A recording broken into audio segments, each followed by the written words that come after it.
Hello guys, importing products from Zendrop is super easy and helps you launch your dropshipping store quicker. This walkthrough will show you how to find products, customize them and push them straight to your online shop. So first log into your Zendrop account and make sure that your Shopify or WooCommerce store is connected. Navigate to add new store button, click on connect a store I already have if you already have a store. You can also click on choose another platform, click on continue, choose that platform that you want to connect to and click on connect. Or you can just click on continue and connect to your Shopify store by following these prompts that will be shown on this page.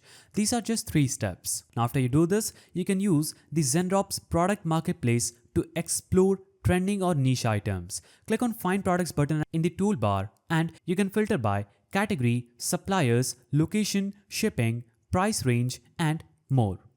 Also you can search for a specific product from your niche by choosing the search bar.